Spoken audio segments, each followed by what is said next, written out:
Hey there, folks. You can't see me. Okay, maybe you can see me now. Hi, Matt P. Here we are in South Central Pennsylvania, getting ready to start some more recording of stuff. So I got two projects. Might as well throw them in the same video.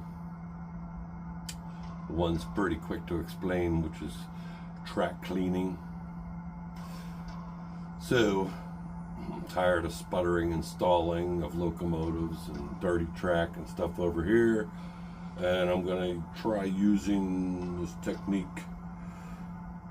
that I learned from Ron's Trains and Things.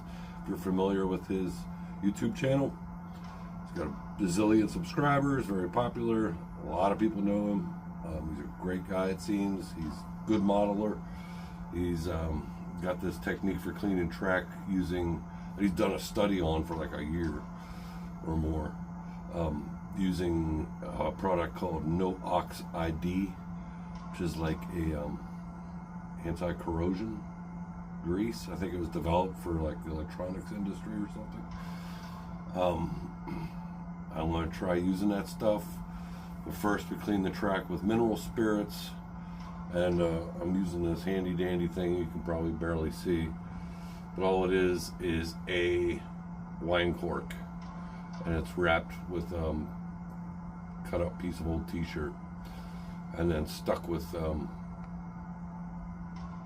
do you call these, push pins, so I can hold on to it and run along the track. Clean it with that. Put a very, very, very, very light film of this No-Ox ID with a finger across the top of the rails, very light, like so minuscule you'll never even see it when it's on there. And from what I understand, it works great for him. He hasn't had to clean his track in over a year, and that sounds good to me. So I'm going to do that, get all the track cleaned, and ensure that no locomotive is pulling any cars on this part of the layout that hasn't had its own wheels off the rolling stock and the locomotive completely cleaned with mineral spirits. Not alcohol, mineral spirits. Alcohol has water in it. We don't want that. So odorless mineral spirits to clean this. Let me show you this thing a little bit up close so you can kind of see my makeshift track scrubber. So hang on there. Alrighty, there it is. I think you can maybe get a better look at it. I already used this one. It's kind of cruddy, so I'm going to throw it out, put another one on it. Just cut a strip of old t-shirt, wrap it around it, pin it together. There you go. I can clean the rails. Now this, let me get this stuff. This is stuff that Ron uses. I ordered it on Amazon. I think it was like $7 maybe, something like that. It's called No-Ox ID Special. It's 2 ounces. That's what the top looks like. It says it's an electrical contact grease. Now the only question I have about it is if it would cause slippage on heavy trains or trains going up a grade. There's the grade here in Warren Valley is only like probably 1.5%. So I'm not too concerned about it. I think it'll be okay. And I don't run like 90 car freight trains, so I think we'll be okay as long as I don't use a lot and just use a tiny, tiny, tiny bit on the top of the rails and rub it across with my fingers. So this will be off and on. Now I have one other project that I'm doing at the same time, or I'm going to start the second one. So let me turn this off and get situated. Alrighty, I'm in need of another gas station. Did this one. This is a Bar Mills one. There's a video on it if you want to go check it out, how I built this. Cool little gas station.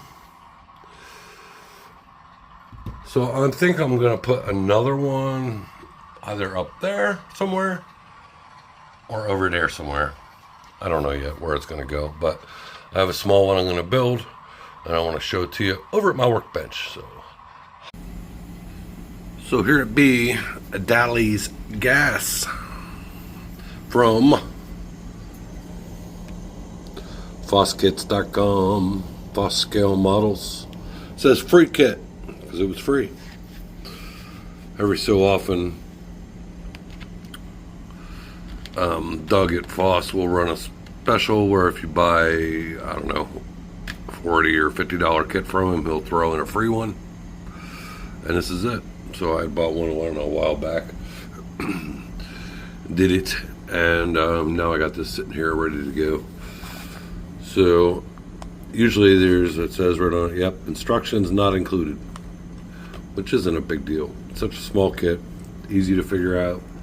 If you've done any of his kits before, you already know everything you need to know about how they go together. So let's one-hand this, dump it out. So what I got to go on is the picture. Boy, upside down, sorry.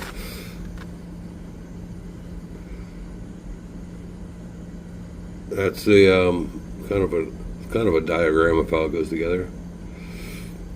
And a bunch of signs.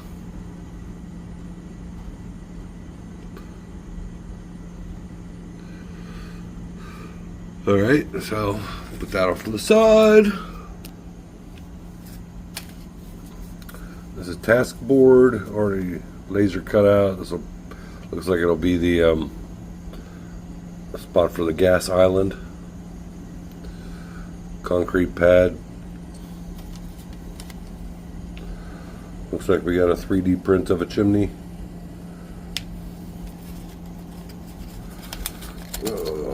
Got our window glass. Got that piece. All those pieces. Here's the windows and doors and the frames. This is the roof card. You just bend it to get the shape of that funky roof. Looks like that again. This middle piece is probably for that roof right there. There's the rest of the walls. It looks like a top section or something that goes on there. Check it out down. There's our gas pump. Looks like another 3D print. Prime and paint. And there's the bracing. Looks like we got, sorry, get it out into focus. You got your normal pieces for corner trim and the thicker ones there for bracing. And that's it. All we'll need. Tight bond wood glue. We will need, that's strange. Oh, here it is. Number 11 blade. Off the top of my head, that's all. I'm probably gonna rough these boards up some. So for that, I'll use a razor saw or a wire brush.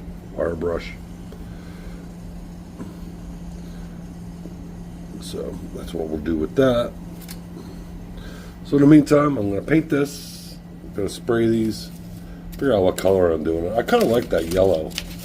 It's like a deep yellow. I just might do just like is on the picture. Of course, you can do whatever you want. Red might be a cool one too, like a maroon. But I think I'll just do the yellow. That's just something different. All right, so I'll get these primered. Get those two pieces primered. While that's drying, I get to go clean track again. Woohoo! We'll be back. Okay, just did about 8 feet of track. That's the back track there along the backdrop. This locomotive is the only one that's allowed to be run on cleaned track. As you can see, there's a train sitting right there. That track has not been cleaned yet. Wheels have not been cleaned on the steamer or on the rolling stock. This has though, so this is good. It's the only one allowed. The rest of them are banned. So let me, I'm going to back it up here about 8 feet around to where those buildings are. I had to pull them off. This is one reason why I do not glue buildings down to a layout. They just sit there on that pad. So I just set them over there. So we cleaned up to about where that first building is. So let's get this thing fired up and see what it can do.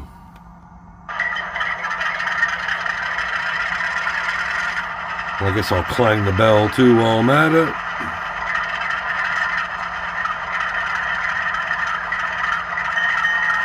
See how the sound works.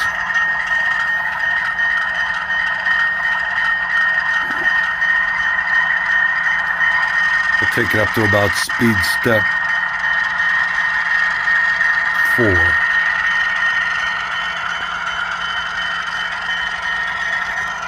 Going into a turnout, which you can't see the trees are there.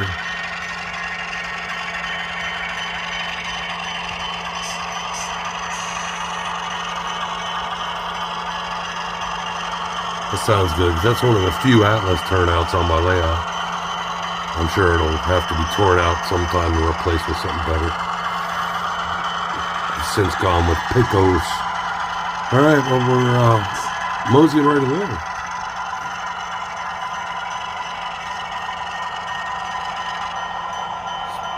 Take it down to 2.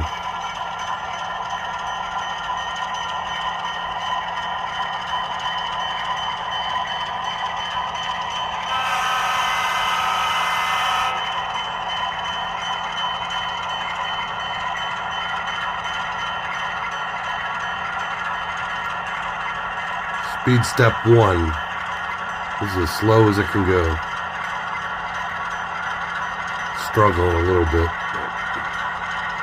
All in all right, we're going to be good to go with this. All right, turn that bell off there, Hank. Thank you.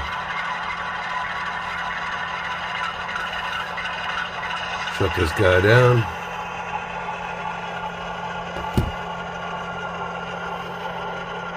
Listen to the sound for a minute.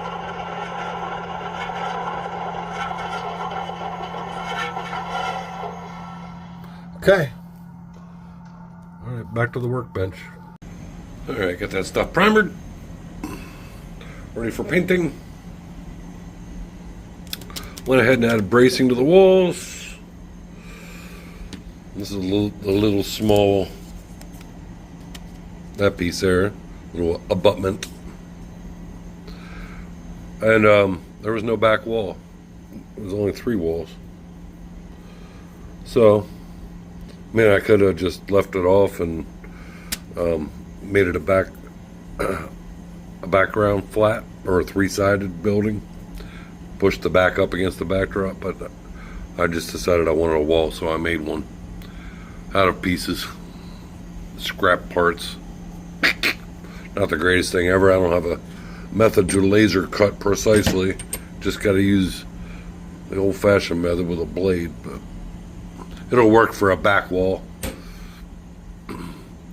Also started to make this is the part that goes over the porch, I guess, over the gas pump. So this wooden part will be under here. I'll wait till all this glue dries before I stain it and paint it. Whoops. Usually I stain and paint everything ahead of time before it's assembled. But with that, I don't want it to warp, take a chance on warping, so let's get it all glued, nice and dry, and then we can just do the whole thing. Alright, let's let this dry.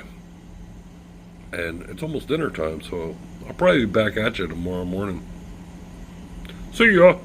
Okay, I lied. I didn't get down here the next day. I just got caught up with too much stuff around the house and had a bunch of errands to run. And if you've ever driven around the west shore of the Harrisburg area, you know going to 3 stores is an hours-long trip dealing with nonsense and traffic. And it's highly exhausting. So I had a bunch of different places to run to. I figured I'd do it all at once. And by the time I got home, middle of the afternoon. I just didn't feel like coming down here and doing anything. I was doing stuff around the house instead. Shame on me, I know.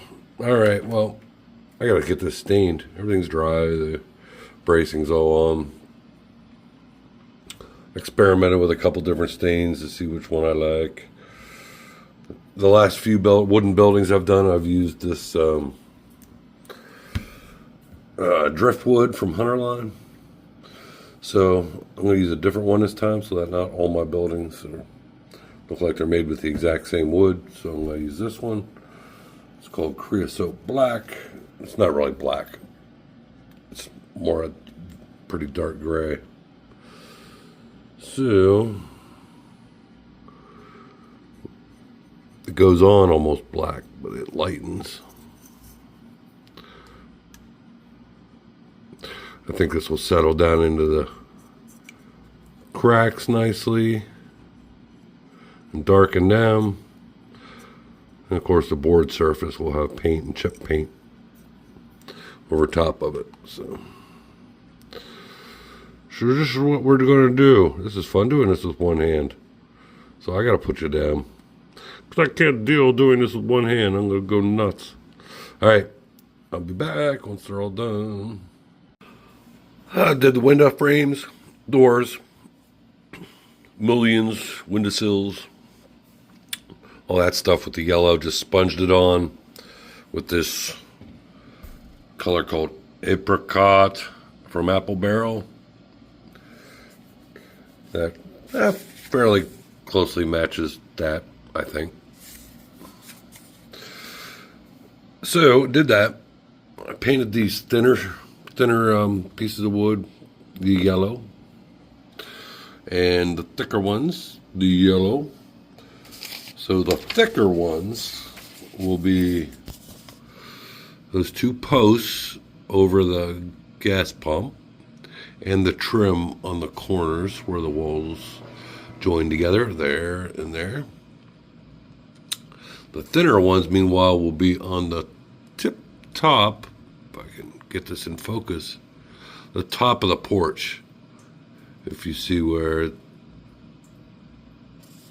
the peak is on this, sorry.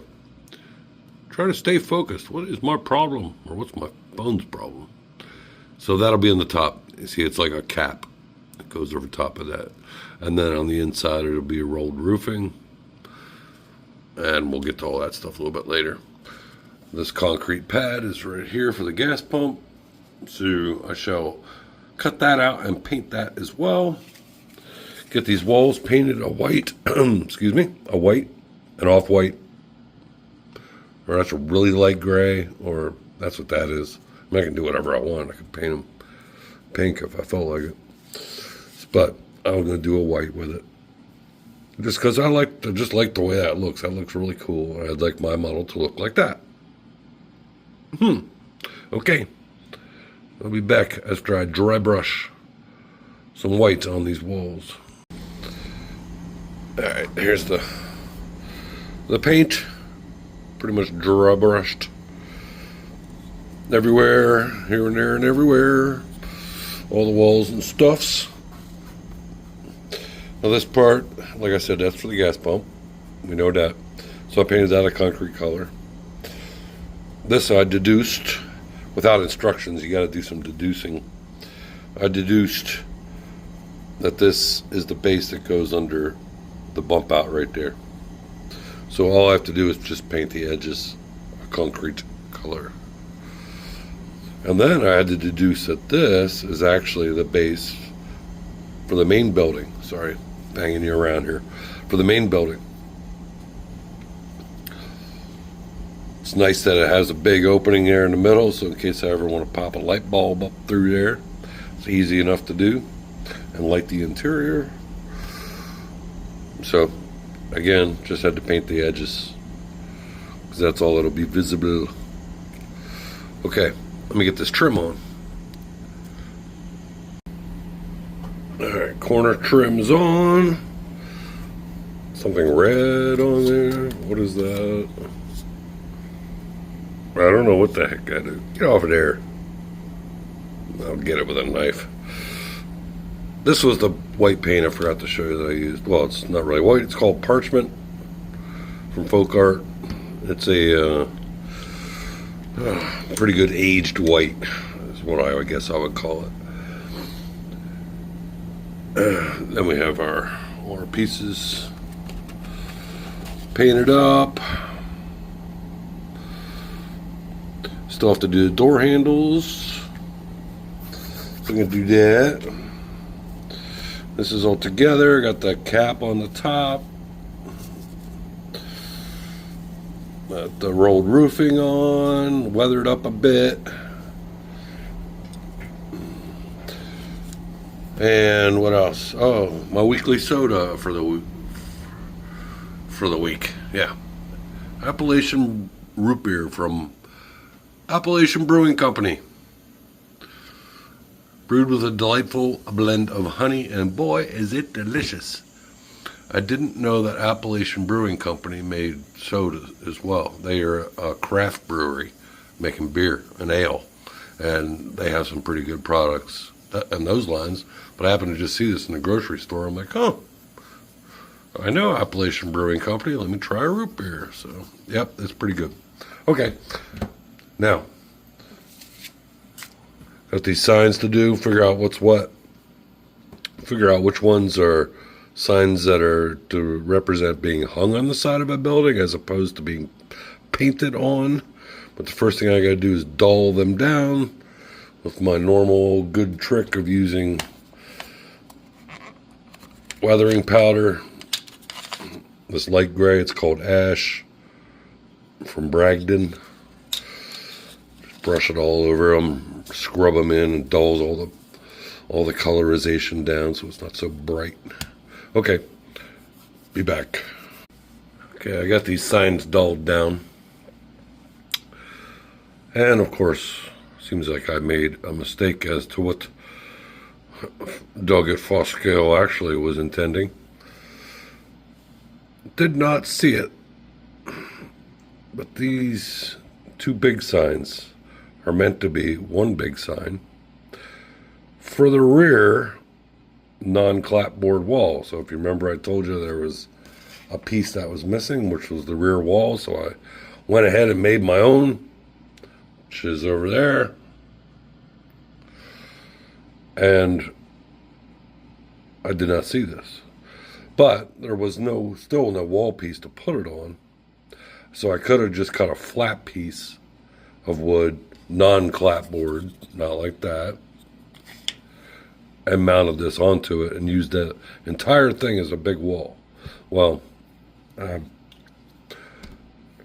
had an extra door, came with the kit, so I put a back door on the building there. So I think I'll just cut this down the middle and use the part that says Supreme Gulf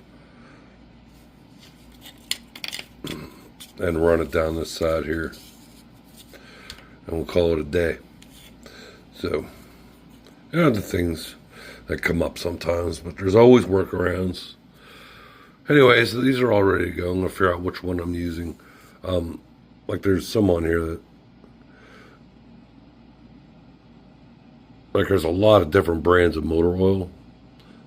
Invader, Beaver Pen, Amelie, Sunoco. So I probably won't use those. There's two kinds of gasoline, Sinclair and Sky Chief. Well, it has to be one or the other. Really can't have signs for both of them there, since we probably only sell one kind of gasoline. And there's Gulf motor oil too. So, I mean, I can see a business carrying different brands of oil, but not gas. So, pick what I'm going to use. Probably the Sinclair there, I think. Anyway, so let me get cutting these out. I got this part glued together. Got the base on it. So that'll just go right up against the side wall. So I'm going to put the signs on before assembling the walls. And I will go get cutting, and I'll be back to you whenever that part's done. Here we be with the signs. Had a bunch of them extra. Didn't put them all on there. Maybe a little overkill, but the buildings back in these days, they did have tons of advertising signs on them. So here's the porch roof. Put the Sinclair gasoline, public telephone. This one is Dali's gas. I made it look like it was painted on just by taking really fine grit sandpaper, flipping it over, and rubbing the backside until I got it a lot thinner than just the piece of paper. So maybe half the thickness of a piece of paper. And then you just push into it. Put some glue in the back, push it in. I usually use a toothpick, kind of shove it into the grooves a little bit, such as that. In that fashion. Settles it down in there. Put some window treatments in.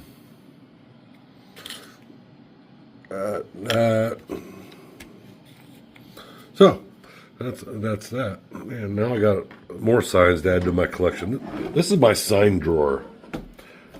Literally all these kits I've built over the years. It's a lot of them I printed off the internet. I hardly ever use all the signs they supply in these kits, and all the extras just get thrown into here.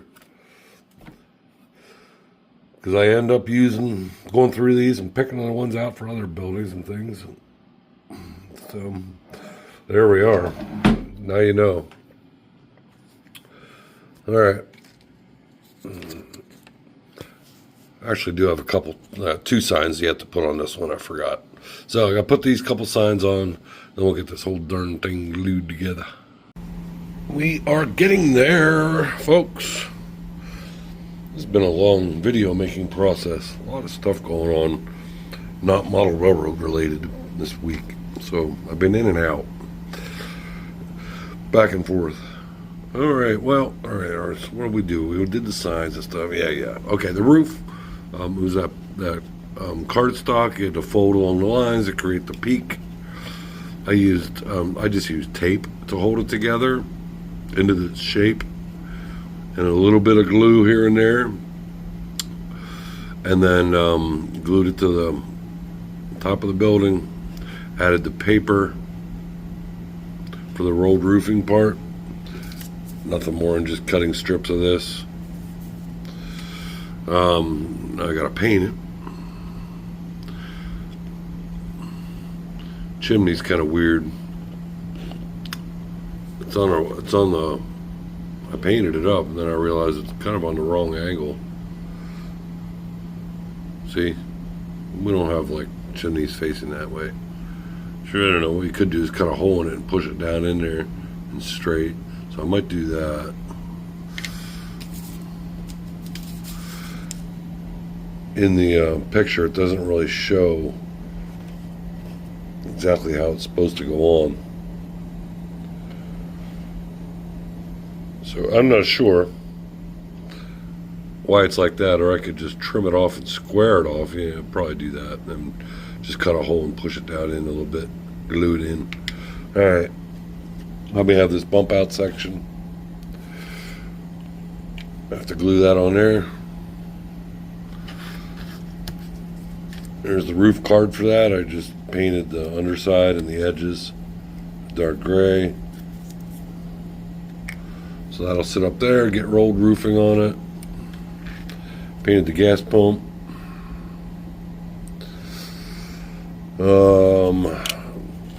Then we have the roof. So I'll need to put the supports under it.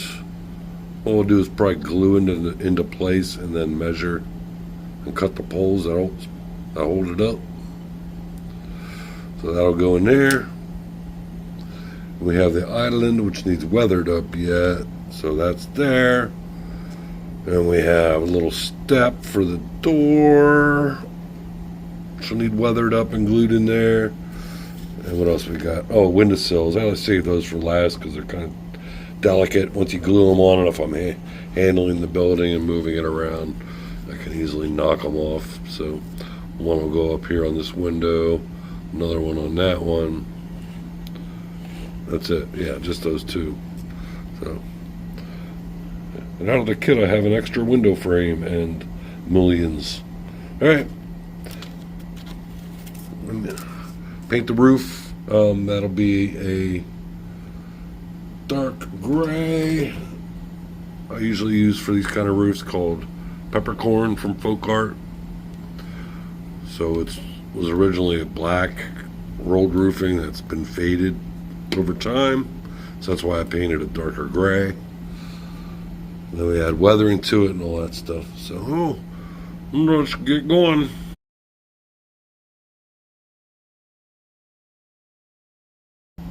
Here's the porch arm with a big old weight on it. Holding it down on the post there so we can get the glue to dry. I'm not going to touch it for a little while until that glue sets up. So I opted not to put those windowsills on, so I just left the windows as is. Thought they looked a little funky.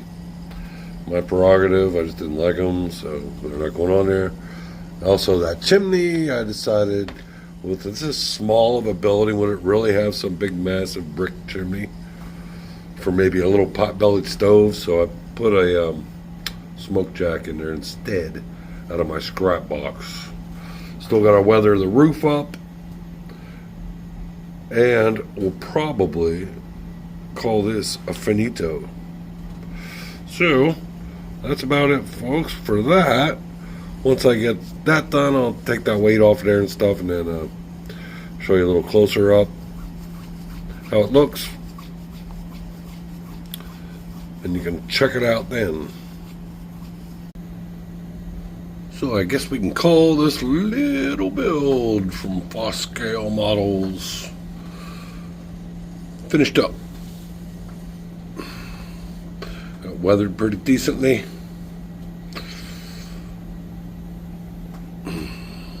Move this car out of the way.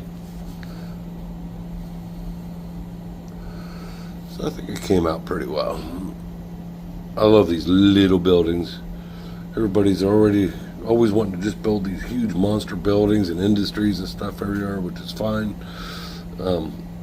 I like those too and need some of those. But if you take a look around your local towns and cities and stuff, there's bazillions of these little tiny structures everywhere.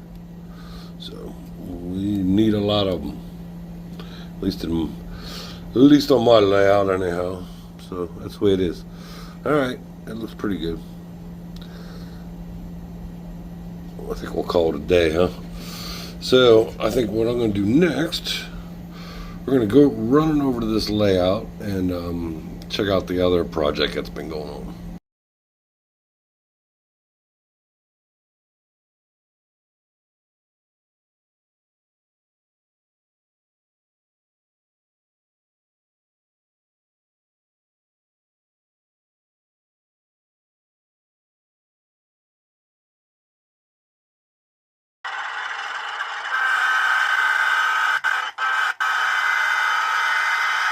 No, sorry.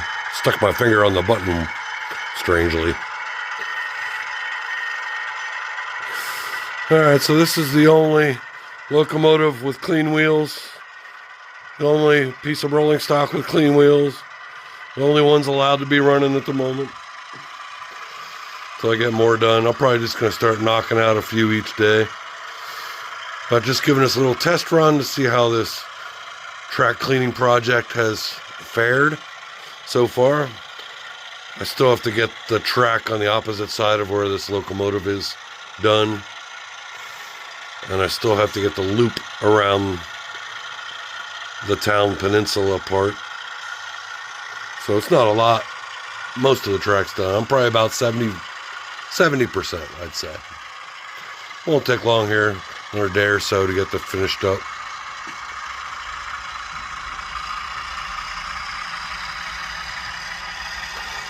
Let's just take her on a little cruise.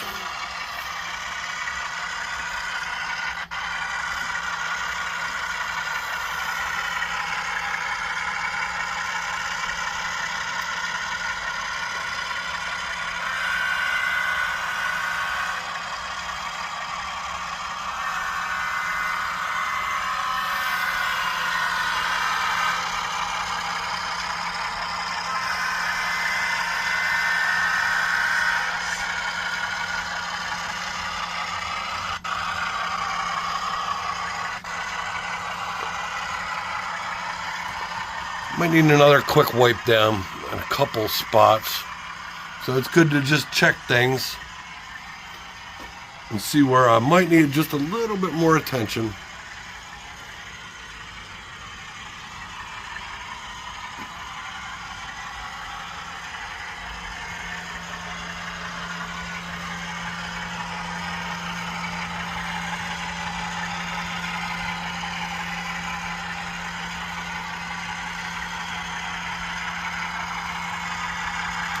We're at speed step 8.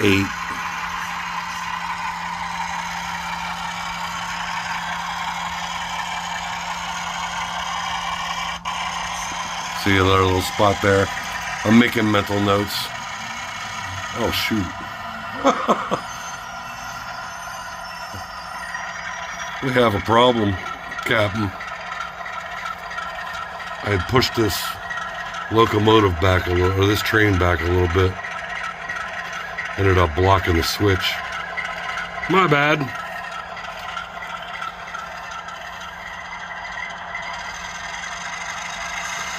That train's sitting on dirty track.